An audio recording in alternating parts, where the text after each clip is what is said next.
નમસ્કાર, આપ જોઈ રહ્યા છો સ્પાર્ક ટુડે ન્યૂઝ। વડોદરા મહાનગરપાલિકા અને પોલીસ દ્વારા સંયુક્ત રીતે દબાણકર્તાઓ સામે લાલાક કરવામાં આવી છે। વડોદરા મહાનગરપાલિકાના મ્યુનિસિપલ કમિશનર દિલીપ રાણા અને વડોદરા શહેર પોલીસ કમિશનર નરસિમ્હા કુમાર દ્વારા દબાણકર્તાઓ સામે લાલાક કરાતા દબાણકર્તાઓમાં ફફડાટ ફેલાયો છે।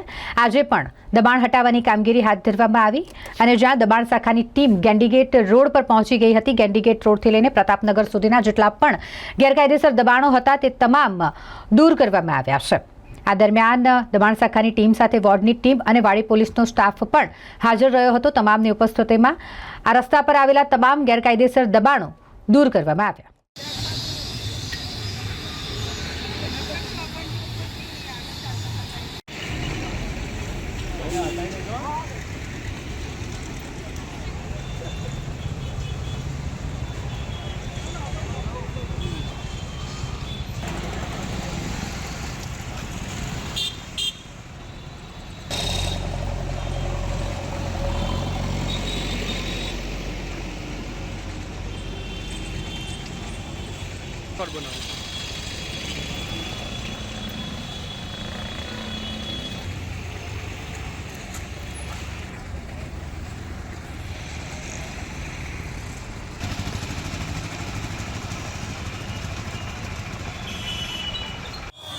વોર્ડ ઓફિસરની સૂચના મુજબ માંડવી ચોખંડી ગેન્ડીગેટ રોડ ઉપર દબાણની કામગીરી કરવામાં આવે છે। કેટલો સામાન જપ્ત કરવામાં આવ્યો? લારીઓ જે પણ અનધિકૃત દબાણ હતું તે બધું જ સામાન જપ્ત કરવામાં આવે છે।